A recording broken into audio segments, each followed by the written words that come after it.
karena mayoritas kita orang Indonesia, mayoritas kita orang Islam Indonesia itu bermazhab Syafi'i. Sekalipun dari kalangan-kalangan muslim yang lain ada yang bermazhab yang lain juga selain Imam Syafi'i, namun secara mayoritas kita bermazhab Syafi'i. Olehnya karena kita bermazhab Syafi'i, maka perlu kita harus mengenal lebih dekat siapa itu sebenarnya Imam Syafi'i. Sebagaimana pepatah mengatakan, tak kenal maka tak sayang. Tapi di dalam majelis ada juga mengatakan, tak kenal maka tak arufan. Jadi begitulah orang-orang menyebutnya. Jadi kita ingin tahu seberapa hebat dalamnya ilmu suatu mazhab, maka kenali dan pelajarilah ilmu tentang mazhab tersebut. Ya. Jadi saya ulangi, apabila kita jika ingin tahu seberapa hebat dan dalamnya ilmu dalam suatu mazhab, maka kenali dan pelajarilah ilmu tentang mazhab itu. Maka kita harus perlu kenali dan pelajari mazhab yang dibawa oleh Imam Syafi'i, karena kita mengakui bahwasanya kita ini adalah orang-orang yang mengikuti mazhabnya. Jadi kita harus perlu tahu seperti apa mazhab Imam Syafi'i. Karena kenapa kita harus tahu? Artinya jangan kita hanya asal mengaku bahwasanya saya mazhab Imam Syafi'i, namun kita tidak tahu siapa itu Imam Syafi'i sebenarnya. Al-Imam Syafi'i, beliau wafat tahun 204 Hijriah. Imam Syafi'i. Ya. Jadi Imam Syafi'i ini dia masih termasuk dalam golongan ulama tabi'in, di mana ulama tabi'in itu adalah ulama yang masih mengajar, yang masih belajar atau menuntut ilmu dengan sahabat Nabi. Ya, kalau orang yang belajar dengan Nabi namanya sahabat, orang yang belajar dengan sahabat namanya tabi'in, orang yang belajar dengan tabi'in namanya tabi'un tabi'in. Dan setelah ulama tabi'ut tabi'in, maka ulama-ulama modern lahir. Ya. Yang jelas turunan ilmunya itu, nasab ilmunya itu sampai kepada Rasulullah SAW. Itu tadi Imam Syafi'i adalah salah satu imam besar dari empat mazhab yang kita kenal di dunia. Bahkan beliau adalah seorang imam besar yang ahli Al-Quran. Jadi Imam Syafi'i adalah seorang imam besar yang ahli Al-Quran, ahli hadis, ahli usul fikih, dan ahli fikih, ahli bahasa dan terkemuka di masanya. Jadi beliau ini memang sangat tinggi ilmunya. Kenapa beliau begitu sangat tinggi ilmunya? Kita akan ceritakan sedikit tentang mazhab Syafi'i, tentang seorang Syafi'i, seorang Imam Syafi'i. Imam Nawawi ini juga ulama yang pernah belajar sama Imam Syafi'i. Imam Nawawi ini mengatakan bahwa nama lengkap Imam Syafi'i itu adalah Abu Abdullah Muhammad bin Idris bin Al-Abbas bin Uthman bin Syafi'i bin Syu'aib bin As-Sa'id bin Ubaid bin Abi Yazid bin Hashim bin Al-Khalid bin Abdi Manaf bin Qusay. Jadi Imam Syafi'i ini ternyata dia punya nasab itu ketemu dengan nasabnya Nabi. Ketemu dengan nasabnya Nabi. Ketemu dengan nasabnya Nabi, yaitu dari bin Abdi Manaf bin Qusay. Itu. Jadi mazhabnya nasabnya Imam Syafi'i ini ketemu dengan kakeknya Nabi Muhammad. Kakeknya Nabi Muhammad, yaitu Abdi Manaf bin Qusay. Kemudian Imam Az-Zahabi juga mengatakan bahwa Imam Syafi'i lahir di Gaza pada tahun 150 Hijriah. Jadi dia lahir di Gaza. Gaza itu di mana? Itu di Palestina. Ya, Palestina. Itu pada tahun 150 Hijriah. Kemudian Imam Asy'uti juga mengatakan bahwa beliau lahir di Gaza tahun 50 Hijriah dan wafat tahun 204 Hijriah. Dua ulama yang meriwayatkan tentang kelahiran ulama Imam Syafi'i. Nah, itu tadi, ya. Jadi namanya adalah Abu Abdillah Muhammad. Itu nama aslinya Imam Syafi'i. Abu Abdillah Muhammad, ya, bin Idris. Abu Abdillah Muhammad. Itu nama panjangnya. Nah, lahir di Gaza tahun 150 Hijriah. Kemudian Imam Ibnu Hajar Al-Asqalani mengatakan bahwa Imam Syafi'i ketika berusia 7 tahun sudah hafal Al-Quran. Masya Allah. Masih umur 7 tahun beliau sudah hafal Al-Quran. Ada kita dia umur 7 tahun, merangkum punya musyrah, kan? Main gitu. Tapi orang Imam Syafi'i di usia 7 tahun dia sudah hafal Al-Quran. Bahkan tidak hanya sekedar hafal, ya, tidak hanya sekedar hafal, namun juga beliau menguasai ilmu tafsirnya luar biasa. Al-Quran bukan cuma dia hafal, tapi dia kuasai ilmu tafsirnya, maksudnya ilmu terjemahan Al-Quran itu dia hafal. Cara-cara menerjemahkan Al-Quran itu dia hafal, dia paham. Itu dari masih umur 7 tahun. Kemudian saat berusia 10 tahun beliau sudah hafal hadis. Umur 10 tahun beliau sudah hafal kitab hadis tersahih di dunia setelah Al-Quran, yaitu kitab Al-Muwatta karya Imam Malik. Ya. Jadi kitab hadis yang dihafal oleh Imam Syafi'i ini adalah namanya kitab Al-Muwatta. Kitab Al-Muwatta ini adalah kitab yang dikarang oleh Imam Malik. Siapa itu Imam Malik? Yaitu imam yang mazhab sebelumnya, sebelum beliau, yang dikenal dengan mazhab Maliki.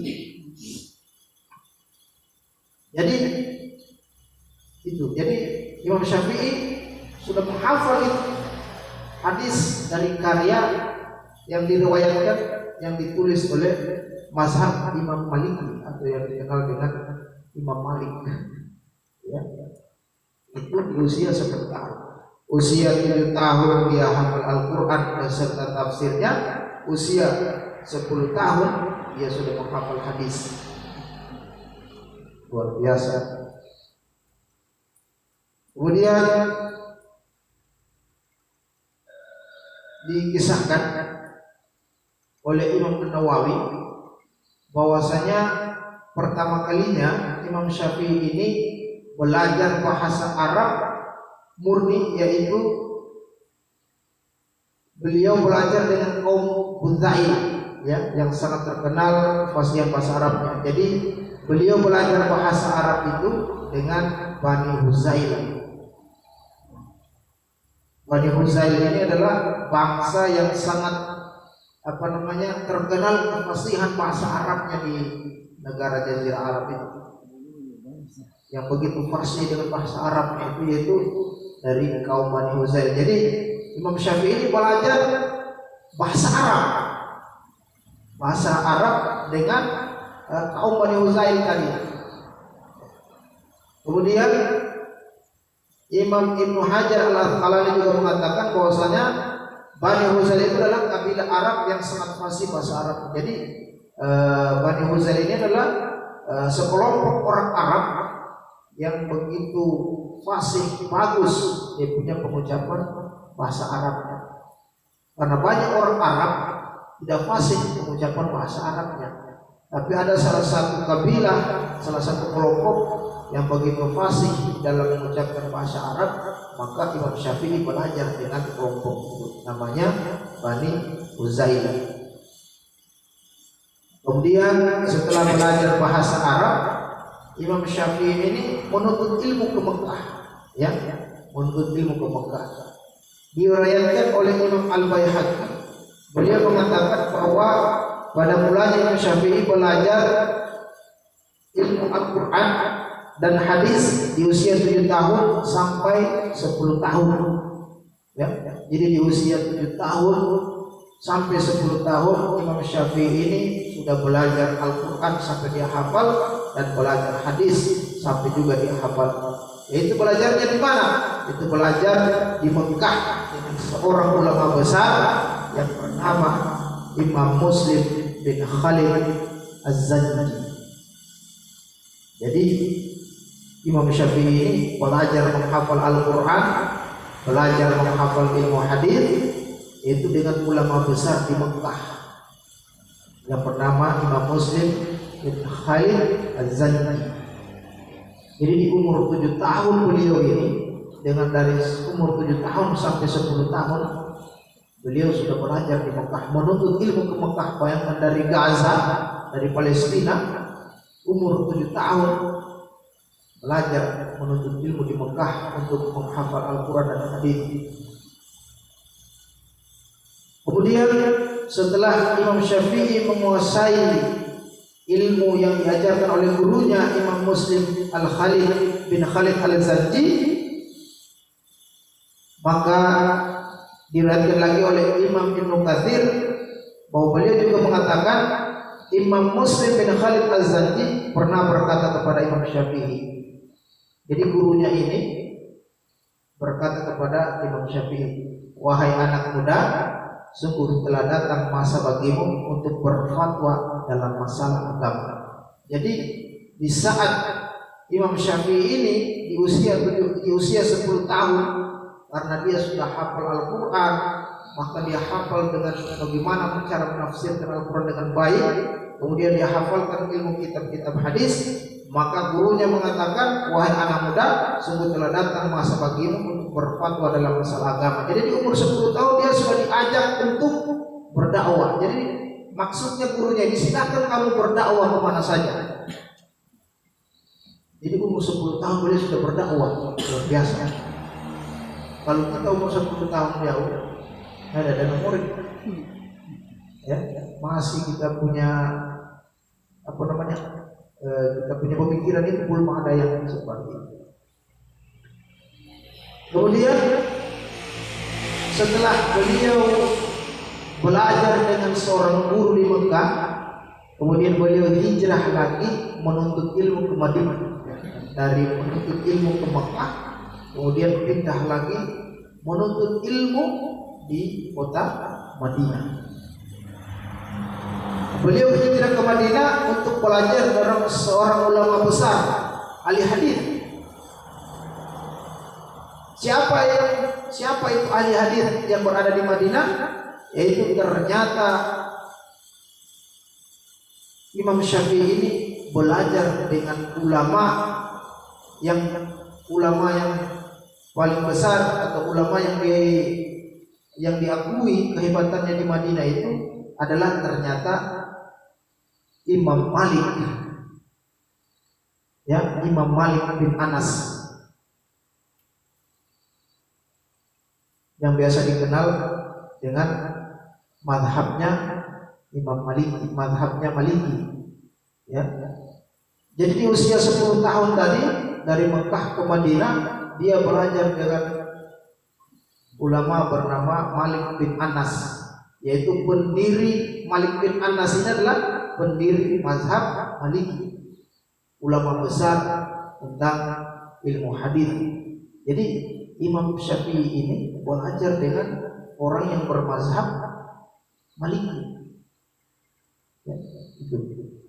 Sehingga diriwayatkan Imam Al-Baihaqi mengatakan bahwa dulu Imam Syafi'i pernah berkata, saya telah hafal kitab hadis Al-Muwatta karya Imam Malik. Sebelum bertemu dengannya, ketika saya membaca kitab Al-Muwatta melalui hafalanku. Jadi maksudnya begini, Imam Syafi'i ini sebelum ketemu dengan pengarang buku Al-Muwatta tadi, dia sudah hafal duluan itu kitab Al-Muwattanya. Setelah dia hafal, ternyata dia belajar menuntut ilmu di Madinah, dia ketemu dengan pengarang kitab Al-Muwatta tadi, yaitu Imam Malik. Maka beliau belajar dengan Imam Malik. Nah, setelah dia belajar dengan Imam Malik, disuruh mengkaji hafal hadis, Imam Syafi'i langsung hafal itu hadis di kitab Al-Muwatta. Sehingga Imam Malik begitu terkagum-kagum dengan Syafi'i. Dia bilang, ini anak ini baru kenal dengan saya, sudah dia hafal saya punya kitab. Padahal baru kenal ini, sudah dia hafal. Jadi Imam Malik itu sangat terkagum-kagum sama Imam Syafi'i. Kemudian selama tinggal di Madinah, Imam Syafi'i telah menguasai ilmu madhab Maliki. Luar biasa. Jadi selama dia belajar dengan Imam Malik, mazhabnya Maliki di Madinah, mazhabnya Imam Maliki dia kuasai. Dia kuasai. Sehingga akhirnya dikenal di kalangan para ulama bahwa beliau termasuk Ashabul Malik. Apa itu artinya Ashabul Malik? Yaitu pengikut mazhab Imam Malik. Jadi Imam Syafi'i dulu dikenal sebagai Ashabul Malik, pengikut mazhab Imam Malik. Jadi luar biasa perjalanan Imam Syafi'i ini dalam menuntut ilmu. Kemudian setelah dari Madinah, beliau pergi lagi menuntut ilmu ke Irak. Jadi sudah dua kota dilalui. Dari Mekah ke Madinah, pindah lagi ke kota yang lain, yaitu kota Irak. Dikisahkan oleh Imam Ibnu Hajar Al-Asqalani, beliau mengatakan bahwa setelah Imam Syafi'i belajar dan menguasai ilmu madhab Maliki, beliau pergi lagi ke Irak untuk belajar dengan seorang ulama. Siapa ulama yang dijadikan guru Imam Syafi'i di Irak? Yaitu Imam Muhammad bin Al-Hasan Asy-Syaibani. Siapa itu? Yaitu yang dikenal dengan madhab Hanafi. Jadi dia belajar lagi dengan ulama besar yang ada di Irak yang dikenal dengan Imam Hanafi. Jadi di Madinah itu di sana kuat madhabnya Imam Maliki di Madinah. Kalau di Irak madhabnya Imam Hanafi. Itu. Kemudian setelah beberapa tahun di Irak, Imam Syafi'i menguasai ilmu madhab Hanafi. Jadi setelah dia belajar di sana, dia kuasai lagi ilmunya mazhab Hanafi tadi. Dari sinilah kemudian Imam Syafi'i dikenal sebagai imam besar yang menguasai dua mazhab besar.